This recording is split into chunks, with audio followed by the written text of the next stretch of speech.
সালাম আলাইকুম। আমাদের অনেকের মধ্যে এই অভ্যাসটা আছে, আমরা খেয়াল করি না। আপনি খুব চড়া গলায় কথা বলছেন, চিৎকার করে কথা বলছেন, কোনো কিছু প্রতিষ্ঠা করার চেষ্টা করছেন, কারো এগেনস্টে কমপ্লেইন করছেন, উত্তর দিচ্ছে না। ঠান্ডা মাথায় আপনার দিকে তাকিয়ে আছে, প্রশ্ন করলে তবেই উত্তর দিচ্ছে। যত নমনীয় দেখছেন তাকে, আপনার মনে হচ্ছে সে ততটাই ভুল ছিল। আপনি তার উপর বাঘের মতো ঝাঁপিয়ে পড়ছেন। ভুল করছেন। তার নমনীয়তা তার দুর্বলতা নয়, সে আপনাকে সম্মান করছে। অনেক ক্ষেত্রে এরকম হয় যে আমরা এই নমনীয়তাকে দুর্বলতা মনে করি যে সে ভুল করছে, এই জন্যই সে চুপ করে আছে। Not necessary, not every time.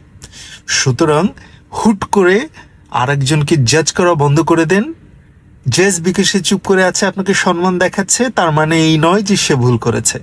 সে যে আপনাকে সম্মান দেখাচ্ছে, সেটাকে অ্যাপ্রিসিয়েট করুন। আপনি বরং আপনার ভয়েস বা আপনার টিউন বা আপনার এগ্রেশন কমিয়ে ঠান্ডা মাথায় তার সাথে কথা বলে দেখুন না, প্রবলেমটা কোথায়। এমনও তো হতে পারে সে আসলে দোষীই না। পয়েন্ট অফ থট চিন্তা করে দেখান।